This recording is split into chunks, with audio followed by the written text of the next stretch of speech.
네가 애를 못 낳으니까 이혼하자는 남편의 말에 제 귀를 의심했습니다. 7년간의 결혼 생활이 단 한마디로 무너지는 순간이었습니다. 그로부터 5년 후 저는 남편과 판박이처럼 닮은 쌍둥이의 손을 잡고 그의 앞에 다시 섰습니다. 그의 충격에 일그러진 얼굴을 보며 저는 조용히 미소 지었습니다. 2010년 봄, 저는 25의 나이에 진수와 결혼했습니다. 대학 동창이었던 우리는 캠퍼스 커플로 유명했고 졸업 후 2년간의 연애 끝에 결혼에 골인했습니다. 결혼식장은 서울 삼성동의 그랜드 인터컨티넨탈 호텔이었습니다. 하객 300명이 넘는 성대한 결혼식이었죠. 웨딩드레스를 입은 저를 보며 진수는 눈물을 글썽였습니다. 수진아, 너무 예뻐. 평생 이렇게 예쁜 내 곁에 있을 수 있다니 꿈만 같아. 결혼식 날 진수는 제 손을 꼭 잡으며 속삭였습니다. 수진아, 평생 너만 사랑할게. 우리 예쁜 아이들 낳아서 행복하게 살자. 딸이든 아들이든 상관없어. 너를 닮은 예쁜 아이들이면 돼. 그때는 정말 그렇게 될 줄 알았습니다. 우리의 미래가 영원히 행복할 줄만 알았습니다. 신혼집은 서울 강남의 작은 전세 아파트였습니다. 32평 아파트였지만 우리에게는 궁전 같았습니다. 진수는 대기업 과장이었고 저는 중견기업의 마케팅팀에서 일했습니다. 아침마다 함께 출근 준비를 하고 현관에서 뽀뽀를 하고 헤어지는 것이 일상이었습니다. 오늘도 파이팅. 당신도 좋은 하루 보내. 이런 인사를 나누며 하루를 시작했죠. 퇴근 후에는 함께 장을 보고 저녁을 만들어 먹었습니다. 진수는 요리를 못했지만 설거지는 꼭 자기가 하겠다고 했습니다. 밥 해준 사람이 설거지까지 하면 안 되지. 이건 내 몫이야. 주말에는 근교로 드라이브를 다녔습니다. 남한산성에 가서 등산도 하고 양평에 가서 쏘가리 매운탕도 먹었습니다. 정말 행복한 신혼이었습니다. 시어머니는 경기도 분당에 살고 계셨는데 한 달에 한두 번 찾아뵙곤 했습니다. 처음에는 새댁, 밥은 잘 챙겨 먹고 다니니? 우리 아들이 고생시키지는 않니? 라며 다정하게 대해주셨습니다. 시아버지는 5년 전에 돌아가셨고 시어머니는 혼자 사셨습니다.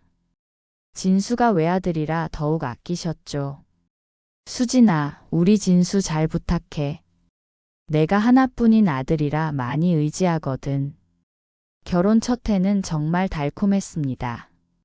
매달 기념일을 챙기고 깜짝 선물을 주고받았습니다. 100일 기념일에는 제주도로 여행을 갔습니다. 성산 일출봉에서 일출을 보며 진수가 말했습니다. 수진아, 나중에 우리 아이들이랑도 여기 오자. 아빠 엄마가 사랑해서 결혼했다고 자랑하면서. 저는 행복하게 웃으며 고개를 끄덕였습니다.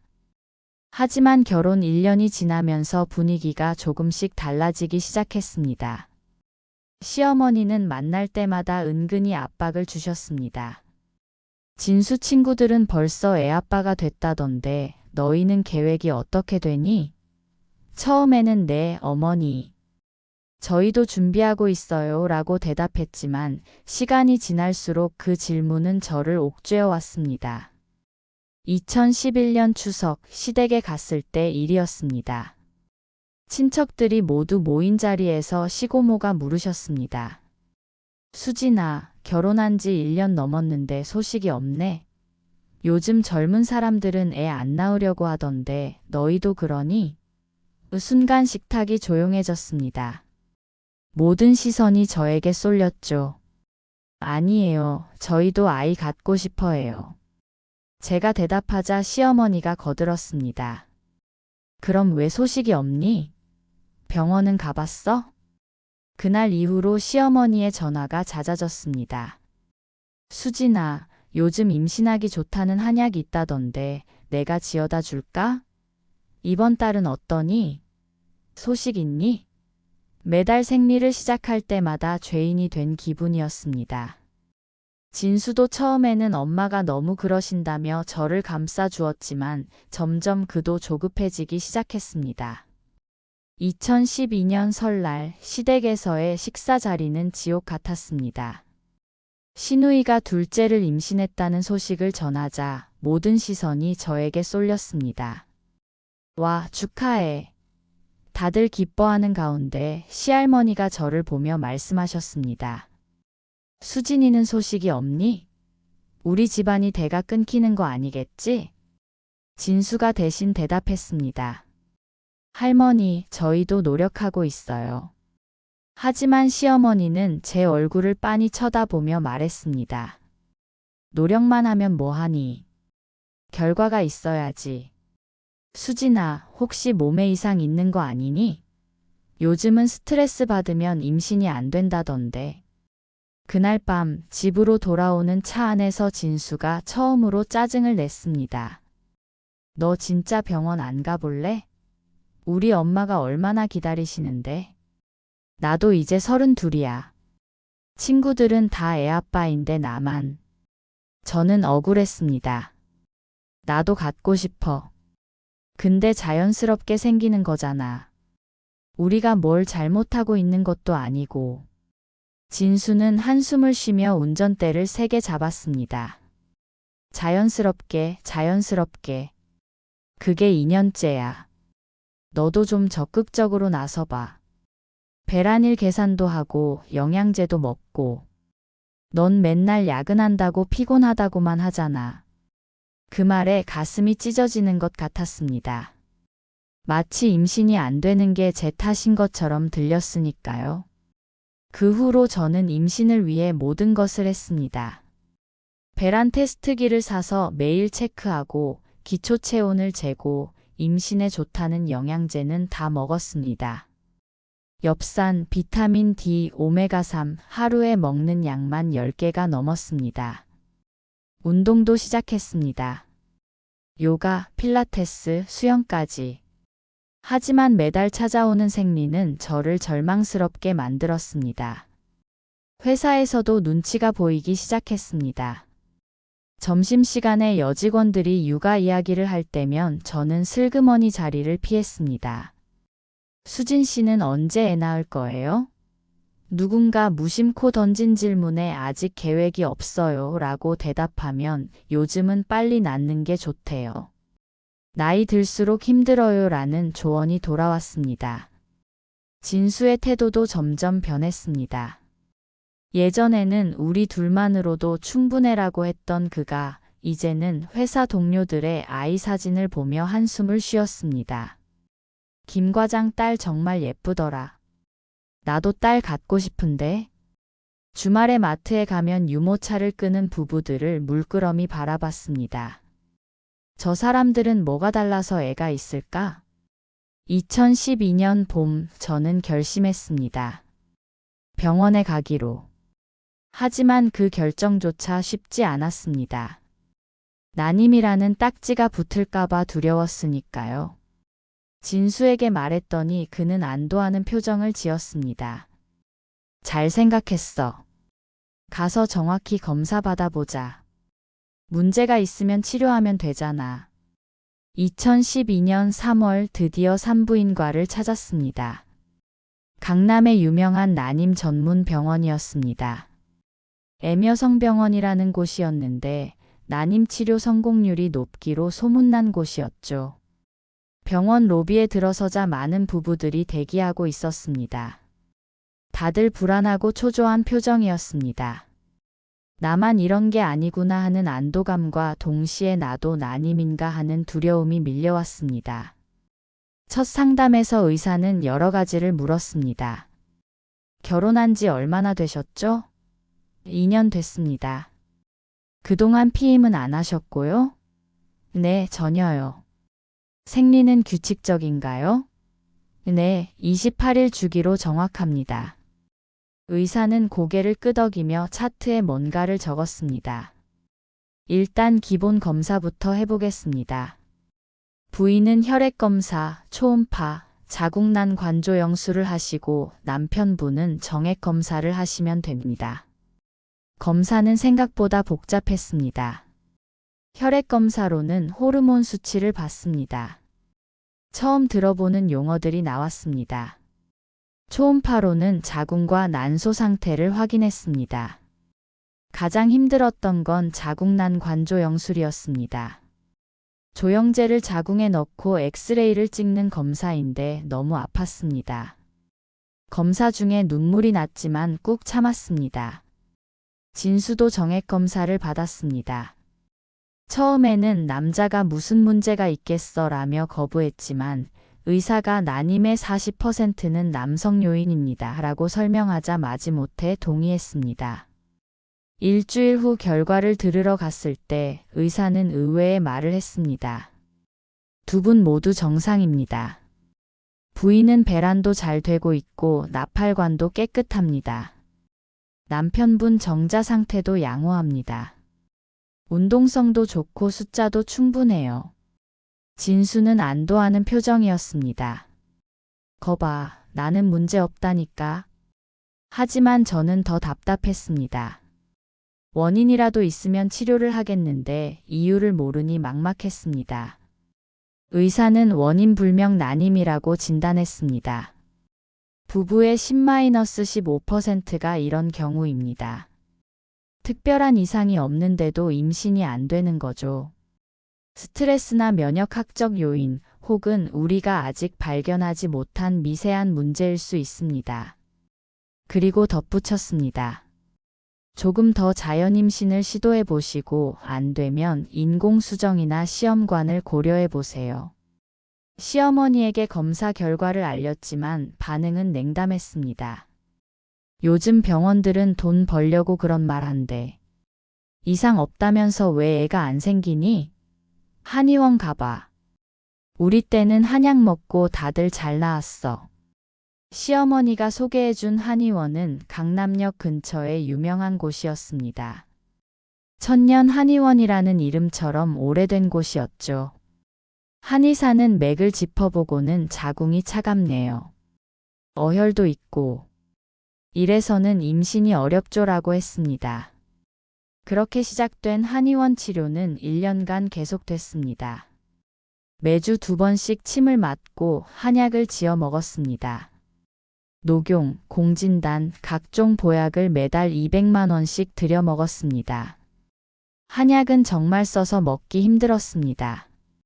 하루 3번 식후에 먹어야 했는데 그 냄새만 맡아도 속이 울렁거렸습니다. 그래도 이번엔 되겠지 하는 희망으로 꾸역꾸역 먹었습니다. 침도 맞고 뜸도 떴습니다. 배에 뜨거운 뜸을 올려놓고 있으면 땀이 줄줄 흘렀지만 참았습니다. 한의원 치료와 함께 민간요법도 시작했습니다. 시어머니가 이게 좋다더라 하면서 가져다 주는 것들이 끊이지 않았습니다. 석류즙, 복분자, 마카, 로얄젤리 임신에 좋다는 건 다 먹었습니다. 심지어 개소주가 좋다는 말에 개소주까지 먹었습니다. 그날 밤 토하고 나서야 정신을 차렸지만요. 2013년 여름 진수의 회사 동기가 아들을 낳았다는 소식을 들었습니다. 진수는 그날 밤 술을 많이 마시고 들어왔습니다. 현관문을 열고 들어오자마자 소파에 털썩 주저앉았습니다. 야, 김대리도 애아빠가 됐대. 걔는 나보다 늦게 결혼했는데. 나만 아직도. 말끝을 흐리는 진수를 보며 가슴이 아팠습니다. 미안해. 나도 답답해 죽겠어. 눈물이 났습니다. 진수는 제 어깨를 껴안으며 말했습니다. 아니야, 미안해하지 마. 우리 조금만 더 기다려보자. 분명 좋은 소식 있을 거야.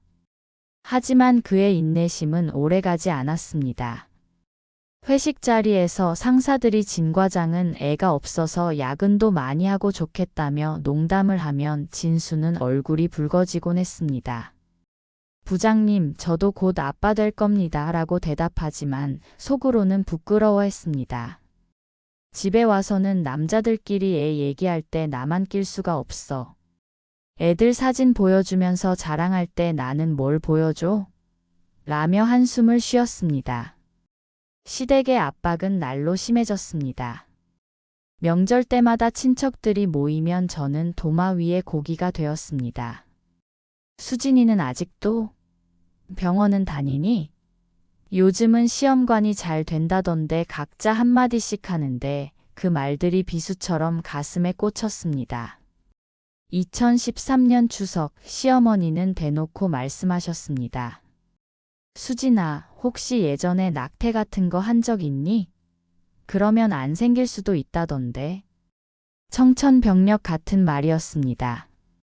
모든 친척들이 있는 자리에서 그것도 제사상 앞에서 그런 말을 하시다니.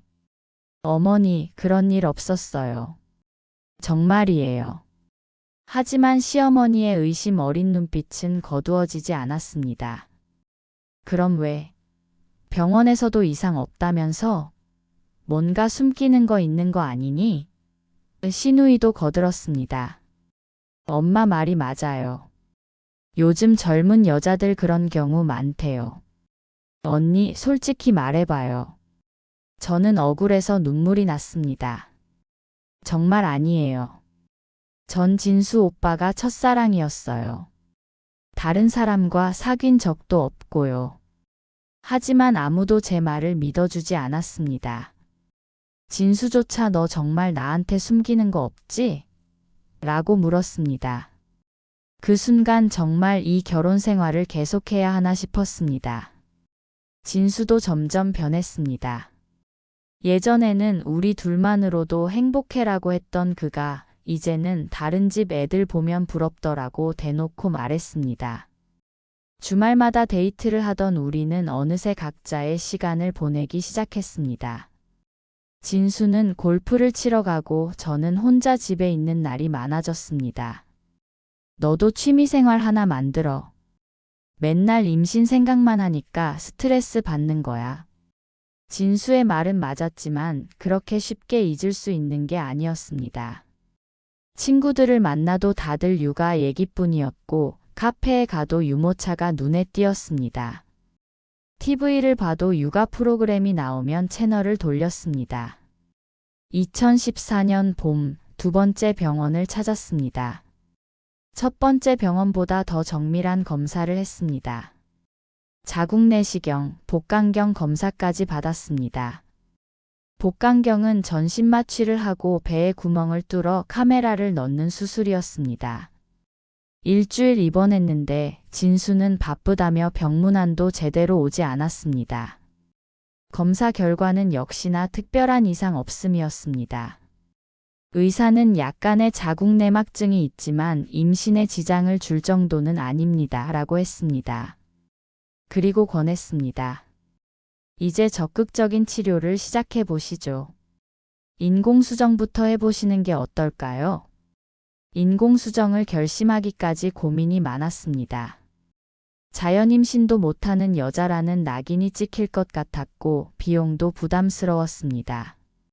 하지만 진수의 재촉과 시어머니의 압박에 결국 시작하기로 했습니다. 이제 너도 30이 넘었어. 더 늦으면 정말 힘들어진다는 의사의 말도 한몫했습니다. 첫 번째 인공수정은 2014년 5월에 시작했습니다. 생리 3일째부터 배란 유도제를 먹기 시작했습니다. 그 약은 부작용이 심했습니다. 얼굴이 화끈거리고 기분 변화가 심했습니다. 특히 시야가 흐려지는 증상이 있어서 운전도 못했습니다.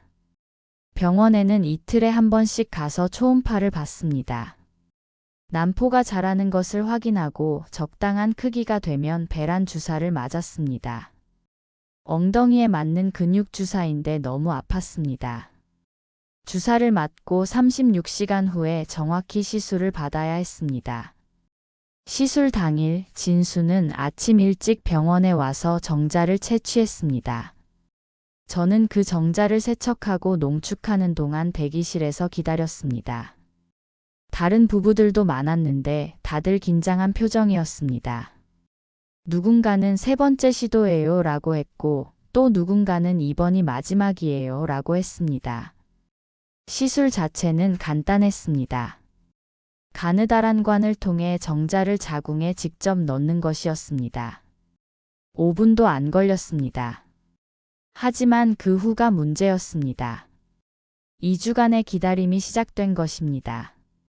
이 기간을 2주 기다림 증상이라고 하는데 정말 지옥 같았습니다. 매일 인터넷을 뒤지며 증상을 검색했습니다. 가슴이 아프면 임신일까? 아랫배가 당기는 건 착상일까? 메스꺼움은 입덧일까? 하루에도 수십 번씩 임신 증상을 검색했습니다. 진수도 조심스럽게 기대하는 눈치였습니다. 어때? 뭔가 달라진 거 있어? 라고 매일 물었습니다. 드디어 병원 가는 날. 피검사 결과를 기다리는 30분이 30시간처럼 느껴졌습니다. 간호사가 김수진님하고 부르는 순간 심장이 쿵쾅거렸습니다. 하지만 결과는 음성이었습니다. 수치가 5 미만이에요. 임신이 아니에요. 병원 화장실에서 한참을 울었습니다. 진수에게 전화하니 그도 한숨을 쉬었습니다. 또 안 됐구나. 알았어. 일단 집에 가 있어. 위로의 말 한마디 없는 차가운 반응에 더 서러웠습니다. 2번째, 3번째 인공수정도 실패했습니다. 매번 같은 과정을 반복했지만 결과는 똑같았습니다.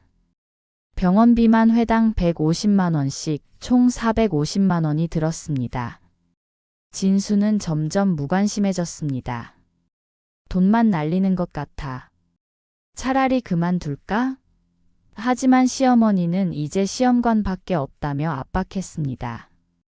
2014년 가을 시험관 시술을 결심했습니다. 인공수정보다 훨씬 복잡하고 힘든 과정이었습니다. 먼저 생리 시작 전부터 호르몬 억제 주사를 맞기 시작했습니다. 매일 배에 자가 주사했습니다. 바늘 공포증이 있었지만 어쩔 수 없었습니다.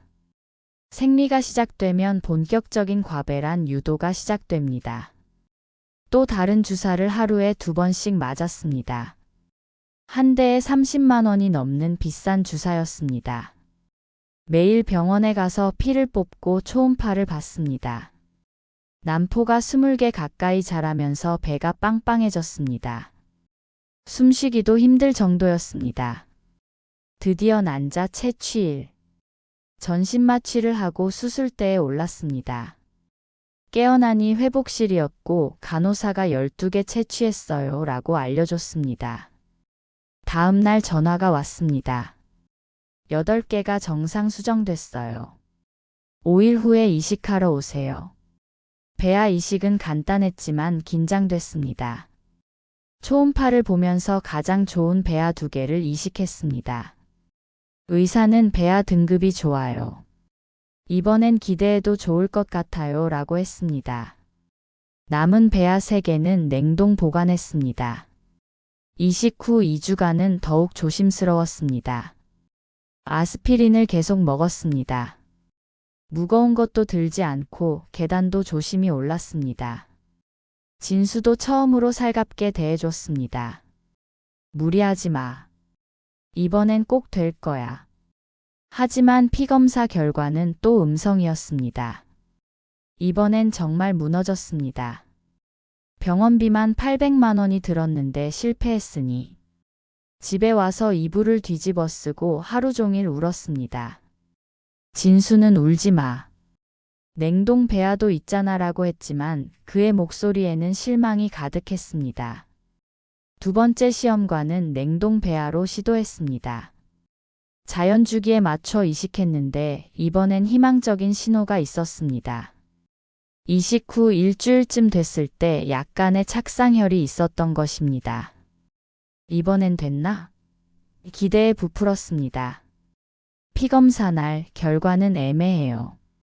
수치가 25예요. 임신은 맞는데 너무 낮아요. 48시간 후에 다시 검사해보죠. 2번째 검사에서 수치가 올라가지 않았습니다. 화학적 임신이었습니다. 임신은 됐지만 제대로 착상하지 못하고 유산된 것입니다. 그 일 이후 진수는 완전히 변했습니다. 집에 늦게 들어오고 대화도 줄었습니다. 야근이 많아서라는 핑계였지만 술 냄새를 풍기며 들어올 때가 많았습니다. 부부관계도 의무적으로만 했습니다. 오늘 배란일이야 라고 하면 알았어 라며 마지못해 응했습니다.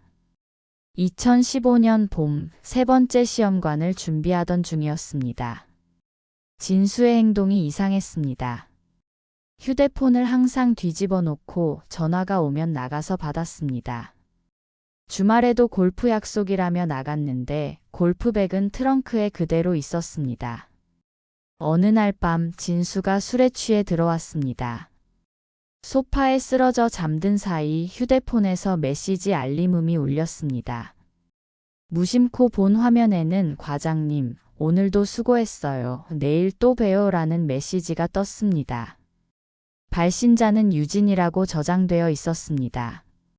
손이 떨렸습니다. 진수의 휴대폰을 열어봤습니다. 비밀번호는 우리 결혼기념일이었습니다. 카톡을 열자 충격적인 대화들이 펼쳐졌습니다. 자기야, 보고 싶어. 우리 아기 이름 뭐로 할까? 수진이랑은 이제 끝이야. 조금만 기다려. 다음 날 진수가 출근한 후 그의 노트북을 열었습니다. 메일함에서 더 충격적인 내용을 발견했습니다. 회사 후배 유진과 주고받은 메일들, 제주도 여행 사진들, 그리고 산부인과 진료 영수증. 유진이 임신했다는 내용이었습니다. 그날 밤 진수와 대면했습니다. 유진이 누구야? 진수의 얼굴이 하얗게 질렸습니다. 그게 어떻게 알았어? 더 이상 부정할 수 없다는 걸 안 진수는 모든 걸 털어놨습니다. 6개월 전부터 사귀었고 유진이 임신 2개월이라는 것까지. 미안해. 하지만 나도 아빠가 되고 싶었어. 유진이는 한 번에 임신했어. 너랑은 5년을 해도 안 됐잖아. 진수의 말은 잔인했습니다. 칼로 심장을 찌르는 것 같았습니다. 그래서 나를 버리고 그 여자와 살겠다는 거야? 진수는 고개를 끄덕였습니다. 이혼하자. 더 이상은 못하겠어. 매달 병원 다니고 주사 맞고 돈 쓰고. 그래도 결과는 없잖아. 난 정상인데 왜 내가 이런 고생을 해야 해? 그 순간 5년간의 결혼 생활이 무너졌습니다. 너도 검사 받았잖아. 너도 정상이라고 했잖아. 제가 소리쳤습니다. 진수는 코웃음을 쳤습니다. 그게 다 정확한 거 아니잖아. 현실을 봐. 유진이는 바로 임신했는데 넌 5년째야. 문제가 누구한테 있는지 명백하잖아. 시어머니도 진수 편이었습니다. 그래도 며느리가 아이를 못 낳으면 대를 이을 수 없잖아. 우리 진수가 불쌍해서 어떡하니. 신우이는 더 직설적이었습니다. 언니, 그냥 깨끗이 보내주세요. 진수 오빠도 아빠가 될 권리가 있잖아요.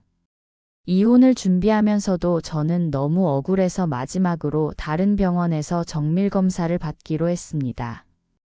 S대학병원의 난임 전문의를 찾아갔습니다. 그는 지금까지와는 다른 검사를 제안했습니다. 남편분도 정자 DNA 단편화 검사를 받아보시죠. 일반 정액검사로는 발견 못하는 문제가 있을 수 있어요. 진수는 처음에 거부했습니다. 내가 무슨 문제가 있겠어. 유진이가 임신했잖아. 하지만 제가 이혼 조건으로 검사 받아줘. 마지막 부탁이야 라고 하자 마지못해 동의했습니다. 일주일 후 검사 결과가 나왔습니다. 의사의 표정이 심각했습니다. 남편분의 정자 DNA 손상률이 68%입니다.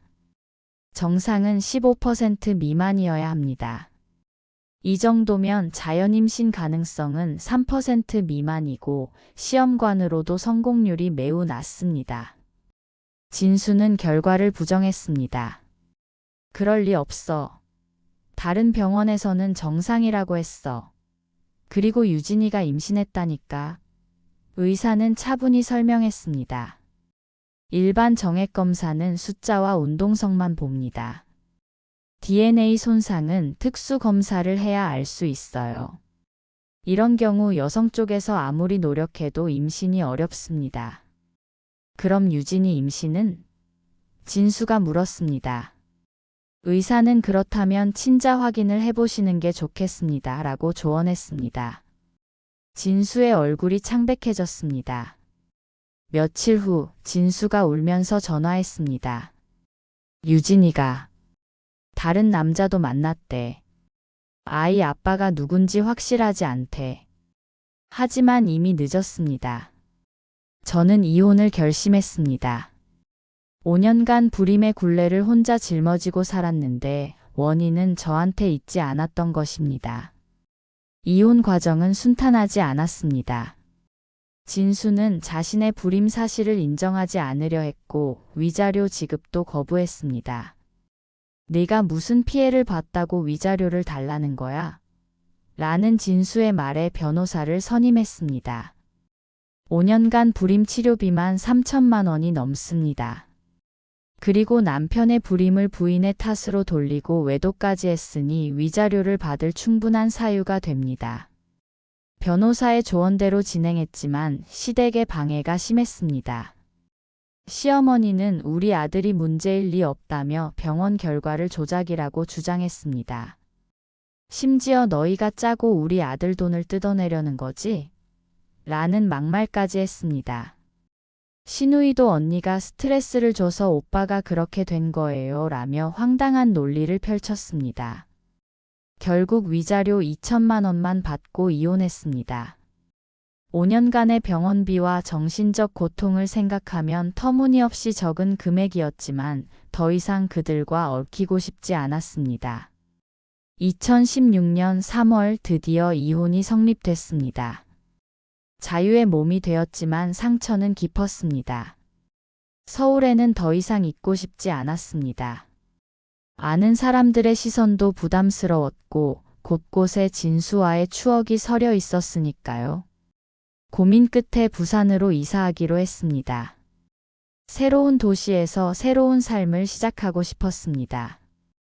부산에서 작은 마케팅 회사에 취직했습니다. 해운대 마케팅이라는 20명 규모의 회사였지만 분위기가 좋았습니다. 무엇보다 아무도 제 과거를 몰랐다는 게 좋았습니다. 결혼은 하셨어요? 라고 물으면 아니요, 아직이에요 라고 대답했습니다. 이혼녀라는 꼬리표를 달고 싶지 않았으니까요. 해운대 근처의 작은 원룸에서 새 생활을 시작했습니다. 퇴근 후에는 해변을 따라 산책하고 주말에는 요가 학원에 다녔습니다. 처음으로 나 자신을 위한 시간을 가졌습니다. 임신, 병원, 주사. 그런 것들로부터 자유로워지니 몸도 마음도 가벼워졌습니다. 시간이 지나자 변화가 나타났습니다. 우선 생리가 정확해졌습니다. 서울에서는 스트레스 때문인지 들쭉날쭉했는데 이제는 28일 주기로 정확했습니다. 살도 빠지고 피부도 좋아졌습니다. 무엇보다 표정이 밝아졌다는 소리를 많이 들었습니다. 건강검진 차 산부인과를 방문했습니다. 그곳에서 특별한 의사를 만났습니다. 50대 중반의 여의사였는데 해외 의료봉사를 10년간 다녀온 분이었습니다. 차트를 보시더니 서울에서 고생 많이 하셨네요 라고 따뜻하게 말씀하셨습니다. 이전 병원 기록을 다 봤어요. 참 많이 힘드셨겠어요. 그 한마디에 눈물이 났습니다. 5년간 단 한 번도 들어보지 못한 위로의 말이었으니까요. 의사는 차분히 제 상태를 설명했습니다. 지금 몸 상태가 아주 좋아요. 스트레스에서 벗어나니 호르몬 밸런스가 정상으로 돌아왔네요. 하지만 전 5년간 임신이 안 됐어요. 제가 말하자 의사는 미소를 지었습니다. 그때는 몸과 마음이 준비가 안 됐던 거예요. 극심한 스트레스, 시댁의 압박, 남편의 무관심. 이런 환경에서는 임신이 어려워요. 여성의 몸은 생각보다 예민하거든요. 그리고 놀라운 사실을 알려주셨습니다. 혹시 마지막 시험관 때 냉동 배아가 있었나요? 네, 3개 있었어요. 하지만 이혼하면서 폐기 동의서에 서명했어요. 그럼 혹시 모르니 임신 테스트를 한번 해보세요. 가끔 냉동 배아가 자연 해동되어 착상되는 경우가 있거든요. 말도 안 되는 소리라고 생각했지만 호기심에 약국에서 임신 테스트기를 샀습니다. 다음 날 아침 무심코 사용해 봤는데 2줄이 선명하게 나타났습니다. 손이 떨렸습니다. 다시 확인했지만 분명 2줄이었습니다. 병원에 뛰어갔습니다. 초음파 검사 결과 더 놀라운 사실이 밝혀졌습니다. 축하합니다. 임신 8주예요. 그것도 쌍둥이네요. 의사의 말에 정신이 멍해졌습니다. 쌍둥이요? 네, 아주 건강해 보여요. 심장 소리도 다 들려요. 어떻게 이런 일이 가능한지 물었더니 의사는 극히 드물지만 냉동 배아가 자연적으로 해동되어 착상되는 경우가 있어요. 혹은 시험관 시술 때 남아있던 배아가 늦게 착상됐을 수도 있고요. 의학적으로 설명하기 어려운 기적이에요 라고 했습니다. 하지만 저는 알고 있었습니다. 이 아이들은 진수의 아이들이라는 것을. 시기상으로도 마지막 부부관계를 가진 때와도 맞지 않았습니다. 오직 시험관 시술로만 가능한 임신이었습니다. 임신 사실을 회사에 알렸더니 모두 축하해줬습니다. 특히 대표님이 쌍둥이라니. 회사에서 최대한 지원하겠습니다 라며 배려해 주셨습니다. 동료들도 와, 복덩이가 2명이나? 라며 기뻐했습니다. 하지만 현실적인 고민이 시작됐습니다. 미혼모로 쌍둥이를 키운다는 것이 가능할까? 경제적으로도 체력적으로도 불가능해 보였습니다. 낙태를 고민하기도 했지만 초음파로 본 심장박동이 잊히지 않았습니다. 5년간 그토록 원했던 아이들이었으니까요. 그때 운명적인 만남이 있었습니다. 회사 프로젝트로 알게 된 거래처 직원 정민이었습니다. 35살의 이혼남으로 부산에서 작은 IT 회사를 운영하고 있었습니다. 첫 미팅에서부터 느낌이 좋았습니다. 과하지 않게 친절했고 일도 성실했습니다. 프로젝트를 진행하면서 자연스럽게 가까워졌습니다. 어느 날 회식 자리에서 정민이 먼저 이야기를 꺼냈습니다. 저 실은 이혼했어요. 전 아내가 바람피워서. 아이는 없었고요. 비슷한 상처를 가진 우리는 금세 친해졌습니다. 하지만 임신 사실은 숨겼습니다. 이제 겨우 3개월 아직 배도 나오지 않았으니까요. 하지만 정민과 가까워질수록 죄책감이 들었습니다. 이 사람도 내가 임신했다는 걸 알면 떠나겠지. 그것도 전 남편의 아이를 셋이나. 임신 5개월 더 이상 숨길 수 없을 만큼 배가 나왔습니다. 정민에게 모든 것을 털어놨습니다. 이혼한 사실, 전 남편이 불임이었다는 것, 그리고 기적처럼 임신하게 된 것까지. 미안해요. 일부러 속인 건 아니에요. 그냥 말할 타이밍을 놓쳤어요. 정민은 한참 동안 말이 없었습니다. 그리고 조용히 물었습니다.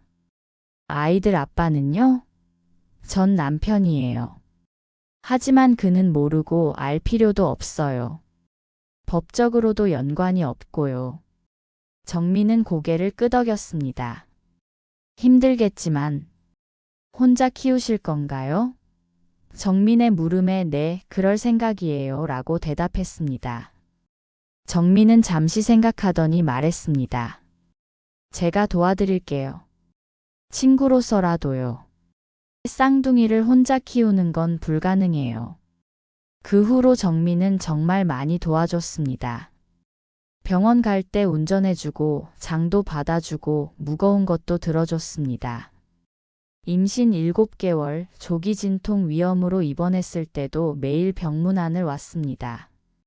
왜 이렇게 잘해주세요? 라고 물으니 그냥 수진 씨가 힘들어하는 게 싫어서요 라고 했습니다. 그해 32주 만에 제왕절개로 새 아들이 태어났습니다.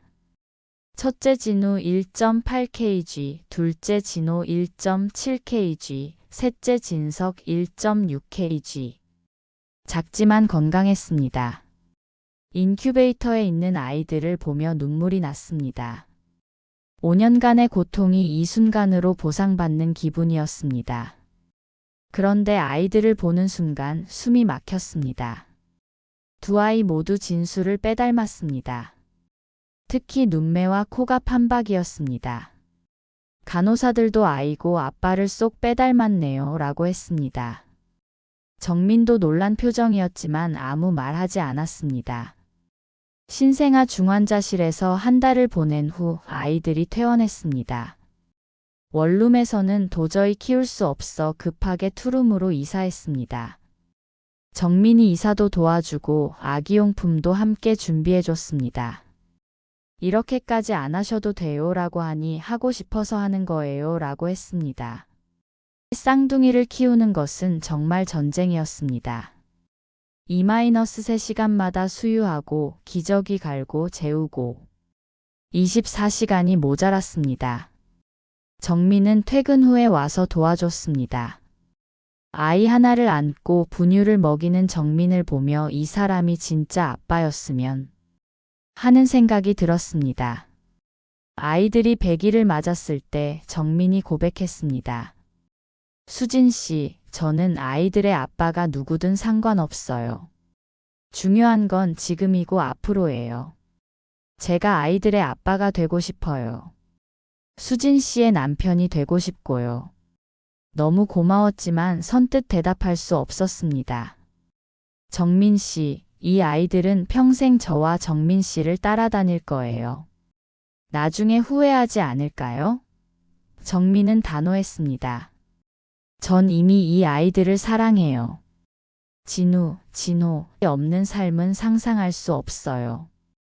2020년 봄, 우리는 조용히 결혼했습니다. 가족들과 친한 친구들만 초대한 작은 결혼식이었습니다. 아이들은 정민을 아빠라고 불렀습니다. 출생신고도 정민의 아이들로 했습니다.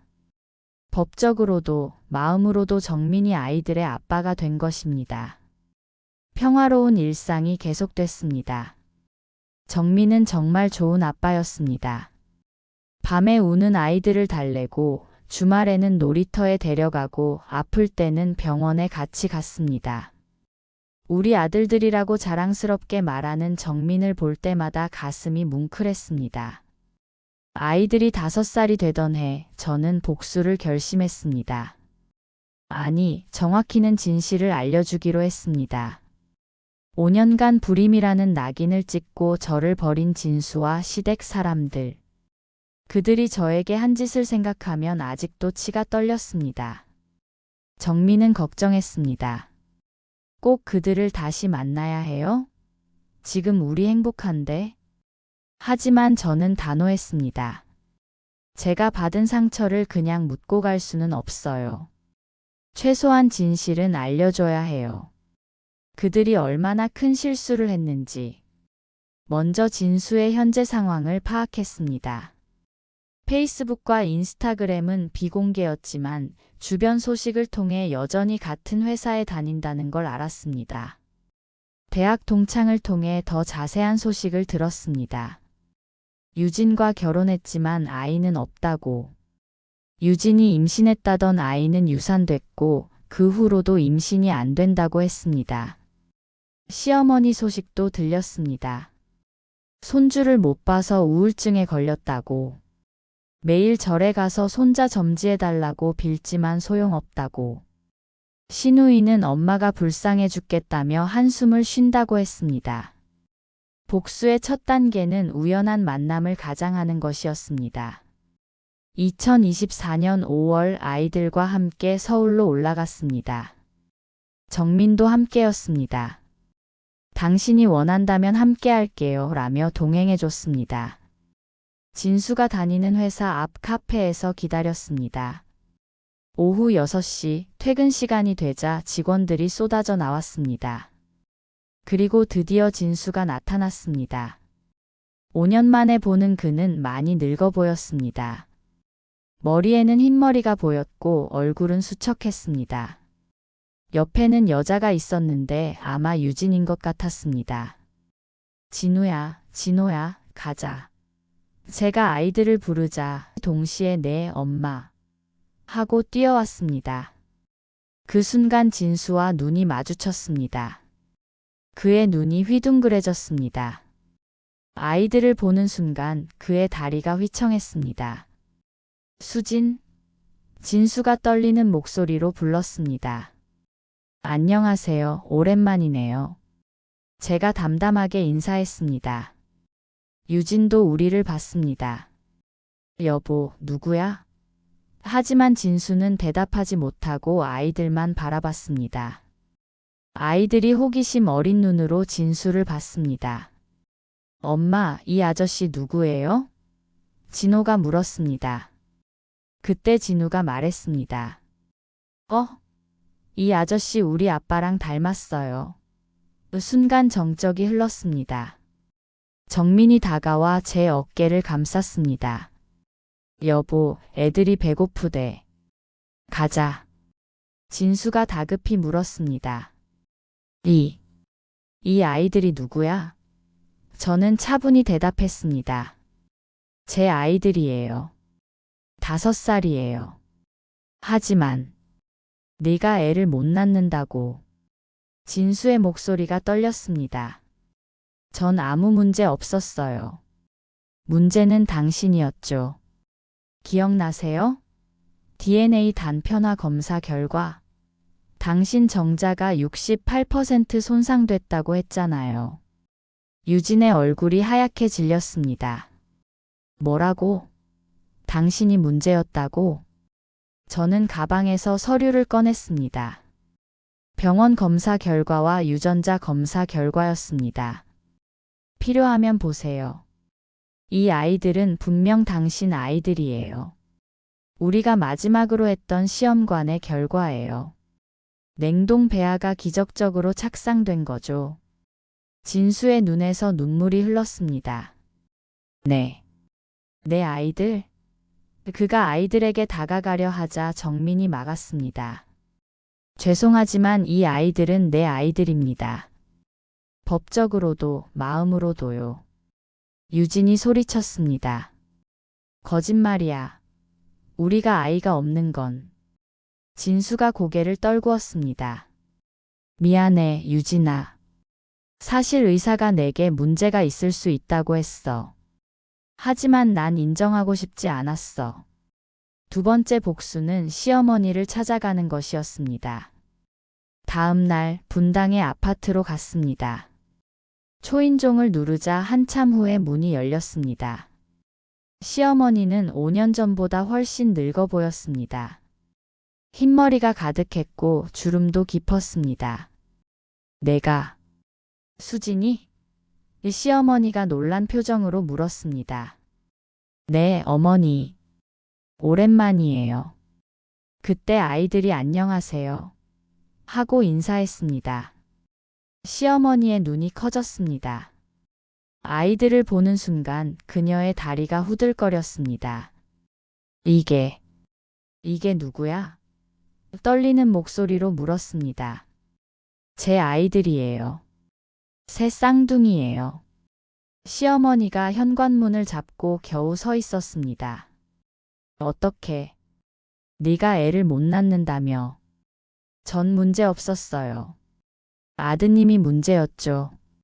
정자 DNA가 68% 손상됐대요. 그래서 자연 임신이 불가능했던 거예요. 시어머니가 주저앉았습니다. 그럼 이 아이들이 진수 아이라는 거니? 유전자 검사 결과 99.9% 일치해요. 어머니가 그렇게 원하시던 손주들이에요.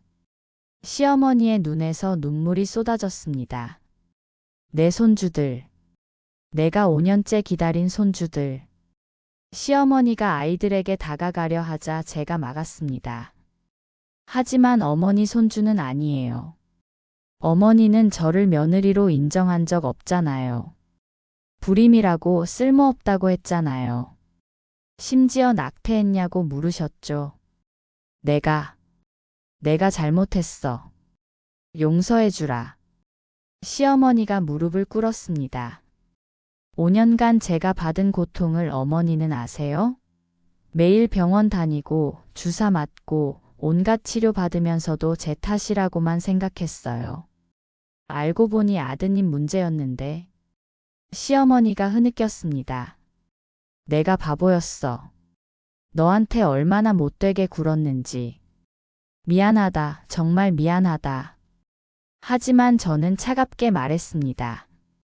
사과는 필요 없어요. 전 이미 행복해요. 이 아이들을 사랑해주는 좋은 남편도 있고요. 정민이 아이들을 데리고 차로 갔습니다. 저는 마지막으로 말했습니다. 어머니가 저를 불임이라고 쫓아냈을 때 전 죽고 싶었어요. 하지만 지금은 감사해요. 덕분에 진짜 행복을 찾았으니까요.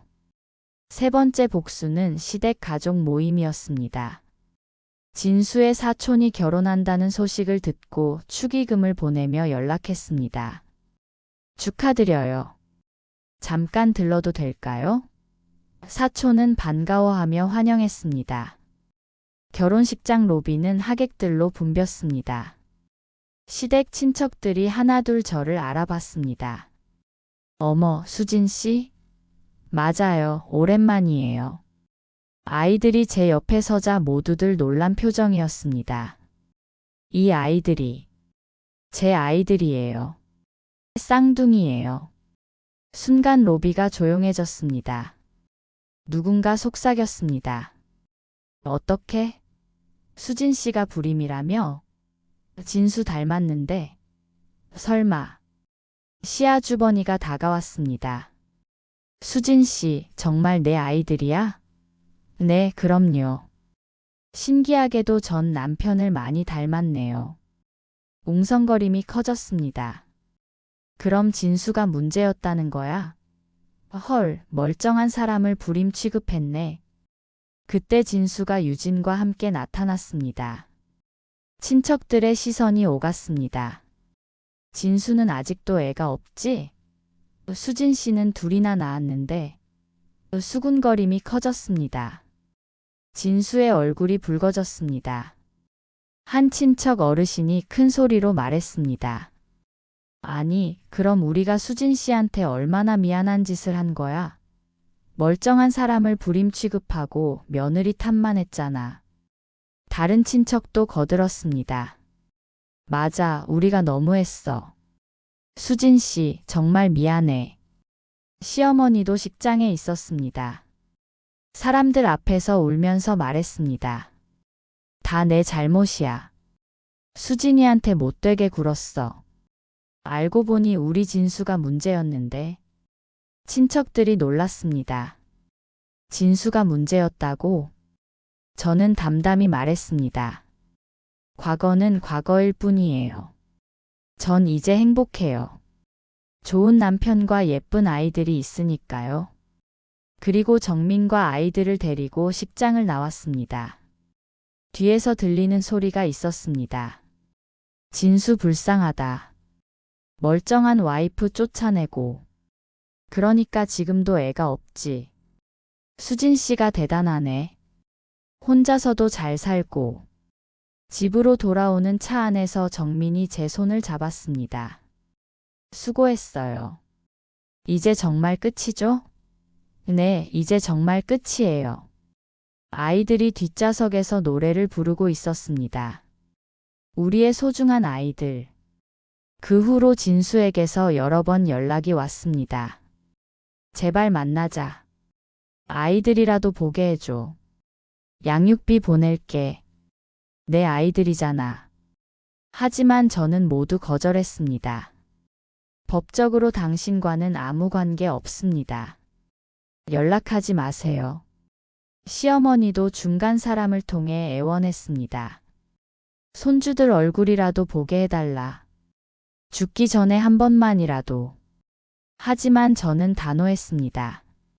어머니가 저를 인정하지 않았듯이 저도 어머니를 이 아이들의 할머니로 인정하지 않습니다. 1년 후 진수가 회사를 그만뒀다는 소식을 들었습니다. 동료들 사이에서 멀쩡한 아내를 불임이라고 쫓아냈는데 본인이 문제였다는 소문이 퍼졌기 때문이라고. 유진과도 이혼했다고 들었습니다. 애도 못 낳는 남자라며 무시했다고. 시어머니는 요양원에 들어갔다고 했습니다. 우울증과 치매 초기 증상으로. 매일 손주들 보고 싶다고 울었다고 합니다.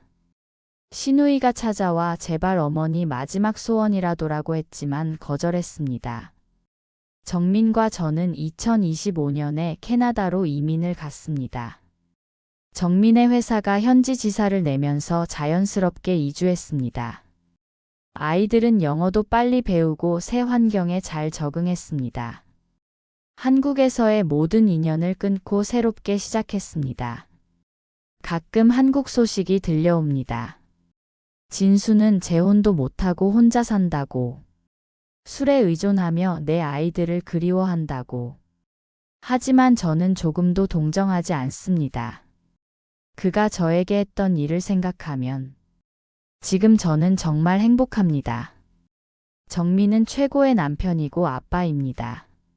아이들은 아빠를 정답게 부르며 정민을 따릅니다. 돌이켜보면 진수와의 이혼이 제 인생 최고의 전환점이었습니다. 그때는 지옥 같았지만 덕분에 진짜 사랑을 만났고 기적 같은 아이들도 얻었습니다. 그리고 복수도 완벽하게 해냈습니다. 최고의 복수는 행복하게 사는 것이라고 하죠. 하지만 때로는 진실을 알려주는 것도 필요합니다. 그들이 얼마나 큰 잘못을 했는지, 무엇을 잃었는지 깨닫게 하는 것. 그것이 제가 선택한 복수였습니다. 만약 이 글을 읽는 분 중에 저와 비슷한 상황에 있다면 말씀드리고 싶습니다. 당신은 아무 잘못이 없습니다. 타인의 무지와 편견으로 자신을 탓하지 마세요. 진실은 언젠가 밝혀지고 정의는 실현됩니다. 그리고 당신도 분명 행복해질 수 있습니다. 영상이 좋았다면 구독과 좋아요를 눌러주세요. 영상 제작에 큰 힘이 됩니다.